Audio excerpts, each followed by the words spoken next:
All right, Bayou Blitz fans, Kyle T. Mosley here. I've come to take over the show. Nah, man, I'm just filling in for Brendan Borland. And we have, of course, your co-host, Mr. Bob Rose, and senior writer of the New Orleans Saints News Network. What's going on, man? How you feel? Good morning, Mr. Mosley. Winter has already had me drained, and the calendar hasn't even changed over to December. I see. It doesn't help that our football season has taken a little bit of life out of every single one of us, put a little bit more gray in the facial hair. But other than that, I'm good. The family's good. I hope you could say the same. Oh man, we're doing good, man. We can't complain. We just got to keep on grinding the way we always do. And we are here, man. Last week, you and John had a good time. Looked like up in. Not saying the game was good, Bob. I'm just saying, look, like you and Bob had a good time in the press box at the Steelers game. Yeah, we really did. Thanks to you. Thanks to Justin. Thank you to John. I finally had an opportunity to cover the game from the press box. And it was a learning experience. I hope I didn't hold John and the rest of those guys back too much. But man, I learned so much. I'm hoping it'll be the first of many. I hope I didn't embarrass the network or embarrass you as my boss. But it Come was on. truly a privilege to be able to do that. Oh, look, there's no embarrassment. It's long overdue. That's how I always say it. And look, we had a good time. Let's just chomp it up. Let's talk about what's happening right now. We're in week 11. Can you believe that, Bob? It just looked like we just was talking about the season yesterday, a couple weeks ago, and now we're in week 11. The New Orleans Saints have a dubious record of 3-7. And I say that with a chuckle, guys, but I'm not insider. I'm not chuckling so highly. But it's one of these things that we have to be able to look at what's going on with the team and understand this team is who they are.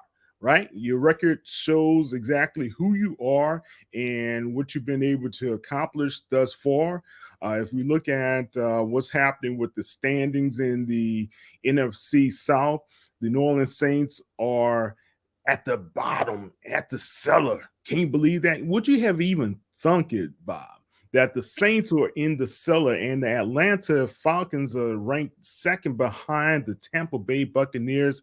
The Bucks at 5-5, the Falcons 4-6, and Carolina at 3-7. We sit with Carolina in the bottom. What's happening with the Saints? Man, I don't know, and I certainly wouldn't have thunk it at this stage of the season. I mean, heck, the Saints were my Super Bowl pick for the NFC. I think many of us felt, even with the personnel changes this offseason, that New Orleans and Tampa Bay would likely be battling it out, for first place in the division throughout most of the season. I think the division in general has been a disappointment, even the most pessimistic Saints fan, I can almost promise you, did not have New Orleans sitting at a 3-7 record. And you and John both wrote about that kind of thing this week. Use the word, phrases and words like spiraling out of control, and losing control. I've used words like abysmal and putrid in my articles so many times at this point in the season. That I don't even need to type out the word anymore. My phone will finish it for me in the article. So that's the stage that we are, folks. And like Kyle said, you are what your record says you are. That's bad when your phone starts to autocorrect you, right? When you're writing about the team, golly, that's bad, bad, bad. Let's take a look at the Saints, man. And right now, if we look at the Saints and compared to the Los Angeles Rams, the Saints are averaging 22.2 points per game, and the Rams are averaging just 16.4. Let's stop right there. You were the Super Bowl champions a season ago. And guys, if we think we have it bad, how are you as the Super Bowl champ sitting at the bottom of your division? You're from first to worst. Not that scenario from worst to first, from first to worst right now. What's going on with the Rams? You know what? Their biggest problem is, when Brendan and I had an opportunity to talk to Jim Everett on Wednesday on our Bayou Blitz show, he kind of confirmed this. Rams' biggest problem undoubtedly has been their offensive line. Uh, they've not been able to protect Matthew Stafford. They have not been able to open up holes for their running game. And the coaching staff. And I know Saints fans want to get on the Saints coaches, and rightfully so, and for many reasons. Los Angeles coaches have abandoned the run extremely quickly in every single game this year. They're last in the NFL in rushing yardage, but more concerning, they're last in rushing attempts, and it's not even close. This coaching staff has put a lot of pressure on Matthew Stafford, and what's been a shorthanded receiving core, especially now with Cooper Kupp out. Maybe even for the rest of the season, and they've done so. Matt is not a real mobile quarterback to begin. I'm a big fan of his, but he's not a real mobile quarterback, and now they can't protect him. So, in a nutshell, that's why the Rams have averaged less than 17 points per ball game. And it's not the defense has played fairly well in Los Angeles, a little bit vulnerable against the pass, but one of the league's better run defenses. Of course, you have superstars there like Aaron Donald, Jalen Ramsey, Leonard Floyd. So they have the horses on defense, but who'd have thunk that with an offensive mind like Sean McVay, that an offensive team like the LA Rams would clunk to the bottom like they have so quickly? Yeah, so quickly, so fast. But you lose a guy like the potential for Hall of Famer. I have to really say that Whitworth is going to be a Hall of Famer. You lose him on that offensive line. They really didn't do much to be able to reassure what's happening on the offensive line, and they are taking a beating, like you said, at this time. You look at Henderson is their leading rusher of the season. He has only 3 touchdowns and 274 yards, and compared with Alvin Kamara, who has 112 carries and 469 yards, and who would have thunk this? Only 1 touchdown for the season rushing. Man, Saints and the Rams have been very contentious, and they always brought some, pretty dynamic games. And, we go back to the no call season and everything else. But it looks like this season, these guys are trending in the wrong direction for both of the organizations. But what you say is true. You would have thunk that a team that was the Super Bowl champions would have more of a fight than what you're seeing currently in the Los Angeles Rams. Right now, if you look at what's happening with the New Orleans Saints, man, we are a walking mash unit. I always tell people every game you can't really understand how bad the team has been when it comes to their health situation. And if you want to look at a team that is the model poster child for the holidays, if you want to say the Tiny Tim of the league, that's the New Orleans Saints right now. Excuse me, guys. I'm getting over upper respiratory infection, so apologize there. But it looks like the Saints are not doing what they need to do. And Scooby Doo 2 says Aaron Donald is looking like old McDonald right now. The walking wounded. Yes, they are the walking wounded right now of the league. Man, Bob, let's go over a couple other these stats that I thought that was pretty intriguing. If you look at the yards allowed, the Rams are only allowing 228 passing yards per game. And they're allowing 96 yards per game on the ground. Well, the Saints average over 130 on the they allow over 130, but they rush for 120 yards per game. You would have to believe that this is how the Saints can attack this team, the Rams defense today. What's your thoughts there? Yeah, I'd agree with that, Kyle. And I think that we've seen the Saints so quickly get away from the running game the last 2 weeks against Pittsburgh, and against Baltimore. The reason in the Ravens game still baffles me. I chalk that up to the coaches being absolutely afraid that they wouldn't be able to physically match up with the Ravens. Last week it was injuries all along the offensive line. The Saints really never even tried to establish balance in either game. But balance is going to be the key today, ladies and gentlemen. Andy Dalton, especially at this point in his career, is not the quarterback that you are going to win a game with if he has to throw the ball 30, 35, 40 times a game. Especially with the injuries up front, the lack of weapons in the receiving corps outside of Chris Olave, and that monster Aaron Donald. Yeah, he might have lost a step, but he's not a guy I want going against my second and third string offensive linemen. So you're right, Kyle. Even though the Rams defense has put up some staunch rushing numbers, New Orleans has to establish the run first and foremost. I have noticed, I think we all have, that Alvin Kamara is most effective when you get him involved in the game plan extremely early. And I'm talking from the first drive, not only as a runner, but as a receiver. And Kamara's only gotten 12 total touches in the last 2 games. Taysom Hill has only gotten 6 touches in the last 2 games. Guys, Pete Carmichael, I mean, what are you thinking? Yeah, you're throwing the ball to Olave. I think we can all agree Juwan Johnson has been a pleasant surprise. But your best 2 offensive weapons, your most versatile 2 offensive weapons, are number 41 and number 7.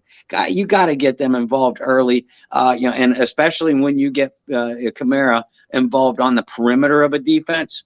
That's going to spread a defense out a little bit sideline to sideline. That's going to allow Dalton a little bit extra time when he drops back to pass. And every half second is needed in today's NFL, but especially when you're throwing to wide receivers like Marquez Callaway, Kevin White, Traquan Smith. So absolutely, even though the Rams defense on paper has been more vulnerable against the pass, if you're New Orleans, you have to establish running game and balance first.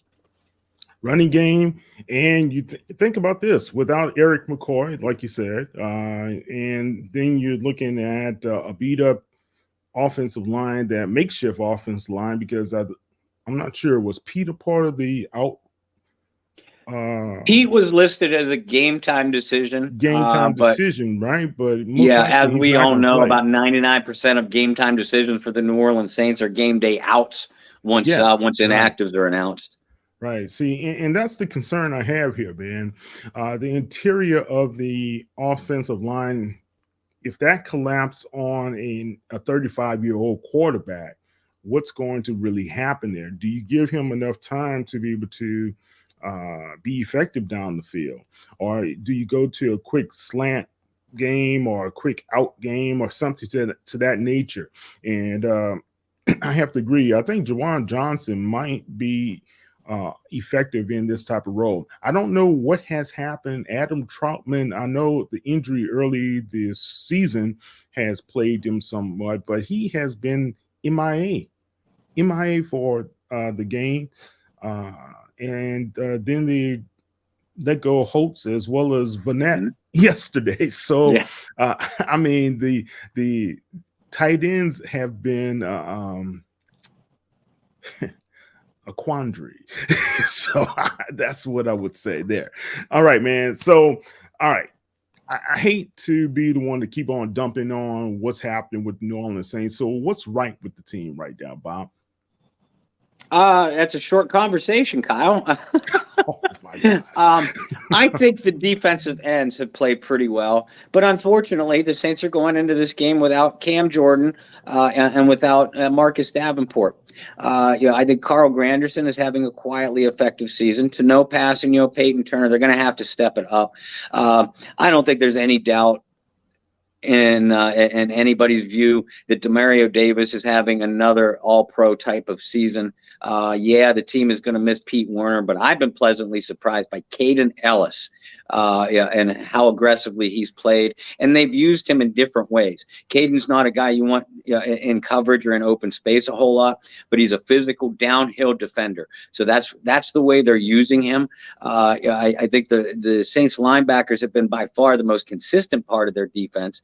And the two rookies, Chris Olave is among the favorites for Offensive Rookie of the Year. And then you look at Alontae Taylor. Yeah, Alontae got flagged a couple of times last week, but otherwise he has played very sticky, very clingy, man-on-man coverage. And for a unit that's been without Bradley Roby and, of course, Marshawn Lattimore, that's been key. So, yeah, I mean, the positives got to be the Saints linebackers and the rookies, Olave and Alontae Taylor, in my view. And Cesar Ruiz might be the team's most improved player this year. Yeah, you have to give it up to him. He's been blocking a whole lot better. He's been steady this season. He and Eric McCoy side by side were doing a pretty good job at one time. But what's happening with Ramczyk? That's another question of ours as well, because a few seasons ago, Ramczyk was the man, all pro type of performances. I know you was a little dinged up a little bit, and we're talking about the National Football League, and you will be dinged up from time to time, but it's still been a mystery there with Ramczyk and his performance. All right, guys, they had a couple of quick questions for you, Bob. Let's see. Let's go to. Seemed like you took it down. So let's go here. Glenn says, does anyone remember a player named Taysom Hill? All right. Please address that one for Glenn. Pepperidge Farm remembers Glenn. Like Kyle and I pointed out just a few moments ago, Taysom Hill has had 6 touches in the last 2 games combined. It boggles my mind why that would happen. Even if you're going to get away from the run. And it's not like the Saints have hopelessly trailed in the second half of either of these ball games. So, there wasn't really any reason schematically or on the scoreboard, rather, to abandon the running game. It's been something that Pete Carmichael has done schematically. And, that's one of many, many mistakes that Pete has made this season. I think, Taysom Hill is your best in between the tackles runner. I'd take him in a short yardage situation over Alvin Kamara even. You need Taysom Hill to be effective, to keep a defense honest. And the more effective Taysom Hill is between the tackles, the more effective that's going to make Alvin Kamara in space. The more likely you're going to have to be able to hit play action opportunities, draw safeties up, maybe increase some one-on-one opportunities for those receivers and Jawan Johnson in the passing game. So, Taysom might not be able to run for 80 or 100 yards every game, but you don't need him to. You need him to hit a couple big runs. You need the threat of Taysom Hill. And Pete Carmichael has taken that threat away from for opposing defenses to worry about in the last 2 ball games. What's always been a mystery to me about the modern day offensive play caller is the fact that they get away from what works quickly in a game. Vince Lombardi, you knew he was going to run the sweep play. Probably you knew it was going to be 60 to 70% of their offense, but you still couldn't stop it. So why is it that you would get away from having 2 of the most dynamic offensive weapons in the National Football League in Alvin Kamara and Taysom Hill and not put them into your game plan, or if you're in trouble, to insert them as much and as early and as often as possible? It was always a mystery to me how Carmichael has been calling these games.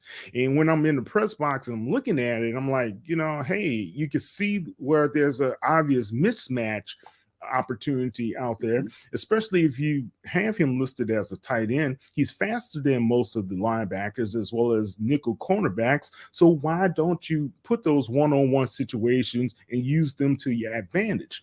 That's what Sean Payton was so great at doing. Yeah. He knew how to take advantage of the limitations from the defense and be able to insert his offensive player and make it work for the New Orleans Saints. So any word on Trevor Penning at this time? Oh, he was and we get this from our guy John Hendricks at the Saints News Network, Jimmy Gumbo, and John is at the practice facility pretty much every day. Penning is cleared to be activated from IR, but it hasn't happened yet. He's been spotted, doing some light work off to the side in practices. I didn't expect Trevor to be activated for this Rams game. Even though the extra body is certainly much needed today. I would look for him to maybe be activated this coming week and possibly even be in the lineup in some way, shape, or form against San Francisco next week. If it doesn't happen next week, I think it's almost sure to happen the following. Trevor looks like he's ready to go. We should expect him to be brought along slowly, but you have to see what your number one draft choice has, as far as immediate NFL playing ability before the end of the season. So, like I said, it's obviously not going to happen today. If it doesn't happen next week against San Francisco, it would almost sure to be activated against Tampa Bay the following week. Right, and we have Cam Jordan, who's missing his first game as a New Orleans Saints due to injury. I know last season it was due to COVID, but this is his first injury, and it's been reported that he's dealing with an orbital bone fracture in his eye. That's what's going on with Cam. He's been a part of the New Orleans Saints and one of the more sturdy players out of the Saints for over the past 12 seasons. So hope Cam is able to heal well and get back on his feet because the Saints need him as soon as possible. All right, so John Butler. Hey John, how you doing? Does Kamara set the Saints touchdown record for today? If New Orleans wins, then that answer is yes, John. I think he's only one shy of tying and two of breaking. I wouldn't look for a high-scoring game because both offenses have struggled all season, as Kyle pointed out earlier. But if the Saints are going to win this game, it's going to be because Alvin Kamara has success offensively. So, if the Saints win this game, it's because I would say it's because Kamara has scored at least 2 touchdowns on the day. Okay, let's look at these numbers here, man. We look at the New Orleans Saints. We know Lattimore's out, Warner's out, Gray, Hurst, and Andrus Peat. We just found out from John Hendricks that he is active, so we can put an active here for nice. Andrus Peat. Brian Allen, Howard. They have Kupp on injured reserve, which is a huge blow for that Rams offense. David Edwards, which is a really good guard. He's on injured reserve. And Wolford is questionable as the backup behind Mr. Stafford. All right. So we're going into the final stretch of the season, man. The Saints, we know they lost against the Pittsburgh Steelers and Baltimore, Las Vegas, and Arizona and Cincinnati, man. We only had, the Las Vegas game, I was there in the press box, man. It was a decimation of the Raiders, so to speak. But if you really look at all of these games, Bob, any of these were very, very challenging games for the Saints, in your opinion? Kyle, the way New Orleans has played, every single game is a challenge to them. But I think this Rams game today is extremely winnable. And as Cam Jordan has said, as we've heard him say, winning cures a lot. So this team has to be struggling, confidence-wise. We've heard that, you've been involved in locker room interviews where you've heard the players say that, as has John. I got to witness it last week. This team needs a win. And if they can pull out this, in my opinion, a winnable game against LA, when you look down the stretch, Tampa Bay is a division rival. And it's a division rival that the Saints have always played extremely well against. Even in the short Tom Brady era. So I think if the Saints go into next week's game against Tampa Bay with a little bit of momentum because of a win, I think that game in Tampa is very winnable too. Because a win today keeps you very much alive in the standings for the NFC South. And those chances would be pretty much killed by a loss in Tampa Bay, whether they win or lose today. So you look at those back-to-back. All of a sudden, if you string 2 wins together, who do you have down the stretch? You got Atlanta and Carolina. Atlanta's coming down to earth a little bit. Carolina, we know what they are. And you go into a very questionable Cleveland game on Christmas Eve with an opportunity to maybe win that. We don't know what the Browns are going to be with Deshaun Watson coming back. Philly at the end of the year is going to be a very tough sled, but if you string together 3, 4, 5 straight wins, all of a sudden that tells you that you're probably getting healthy on the field, you're getting healthy up here, and you're playing extremely well momentum-wise. So, Philadelphia might not have anything to play for in that season finale, where if New Orleans strings a bunch of wins together, they could be playing for their playoff lives. So that changes everything. I'm not sitting here by any stretch of the imagination saying that the Saints are going to run the table or even come close to it. I echo the players' sentiments. Right now, I'll just take win 1. But win 1 could all of a sudden light a fire out of under some of these guys' butts. All right. Here are the inactives for today: Pete Warner, Ingram, Lattimore, Gray, Hurst, Davenport, and Jordan. So no glaring surprises there. We pretty much knew most of these guys were going to be out for the game. So that means all hands on deck, right? As the saying goes, next man up. And like you said, that there are no surprises here. Missing Cam, Warner, and Davenport on the defensive end, that's going to hurt. But I think these guys, I'm a big fan of Granderson. I'm a big fan of Passanio. We saw some signs of life out of Peyton Turner earlier. So, offensively, the Rams have struggled on the offensive line. So the Saints, regardless of who's wearing the uniforms today, they have to win those battles up front. David Onyemata, I would not be surprised to see Onyemata take some reps at defensive end with some of the player shortages. Look for more Dennis Allen to move Big O around. Yeah. And I think you're going to have a good dose of Granderson as well, man. Yes. So it's going to be a different look at the defensive end, but of course, this gives the young Peyton Turner more reps, more opportunity to showcase his talent. Because let's be honest, man, he's the future. Yeah. Either you show that you're going to be part of the future or else. Right now, I think right now every last player has to be able to perform at optimum level going forward down the rest of the season. All right. A reshuffled D-line might bring some high energy. Exactly. That's what we think you can have with Turner, with T-Pass, as well as with Granderson, man. So I really think that's going to help the New Orleans Saints in the long run. All right. Any last thoughts, comments, anything that you'd like to talk about before we sign off, Bob? Kyle, I think you and I pretty much spelled out the keys for defensive success: win the battles at the line of scrimmage, force the Rams to abandon the run like they have so many times this season. But to do that, you got to stop the run, and they haven't been real good at that in the last month or month and a half. Offensively, when Dalton throws, look for a quick rhythm passing game. They can't expect him to stand up in the pocket very long.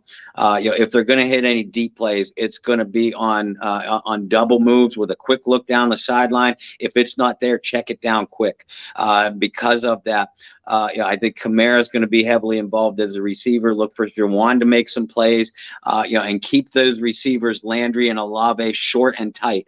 Quick looks, get the ball out quick. If they do that, we might see this offense get into a rhythm. The Saints have to come out strong on both sides of the ball and maintain the momentum. The last 2 weeks against Pittsburgh and Baltimore, I have seen a demoralized team going into the locker room, even though defensively they actually played pretty well to start each of the last 2 games, but they aren't getting any support offensively. I know it sounds crazy to say, but a Saints win might be because of offensive production today. Okay. And on that note, I don't disagree offensive production. I think Chris Olave, Jawan Johnson, Alvin Kamara, and Taysom Hill you got to get all 4 of those guys involved. If you don't get them involved, you have no chance. If you're not consistent with them, you have no chance. And it's on Pete Carmichael. And I have to say this. He's not getting enough criticism, in my opinion. And I think Dennis Allen has been a good buffer there. But when it comes to what's happening with the offensive scheme, he's not really hasn't been as consistent as possible. I asked this question to you guys in our chat room. Would it be out of the question to allow someone like, let's say, Ron Curry call some of the plays? Would it be out of the question to be able to have another person being able to see the field a little bit different? Would be out of the question to have Dennis Allen step away from play calling as well, and you have 2 defensive coordinators. Use them. I'm at a point right now. Something has to change, and every now and then, some defensive. And don't take this the wrong way, Saints fans, but I feel as though some coordinators at one point must learn how to be head coaches. Yes, and you can't always call the plays and see the field from a broader point of view unless you give yourself that opportunity to do so. Okay, that's my 2 cents. Bob, how do you predict the game? I think it's going to be a low-scoring game. The Saints obviously have to avoid turnovers and the penalties, self-inflicted mistakes. Both teams are battered coming in. I like the Saints' chance. I have a good feeling about this game. It's not going to be a blowout. It's not going to be, it's probably going to be very ugly. But I think that the Saints, the players like Granderson and Jawan Johnson, maybe Alontae Taylor or Bradley Roby, the non-household names, look for them to make some plays and come up big today. I think the Saints are going to pull this one out in a close, ugly game. I'm going to go 19-16 New Orleans. Okay.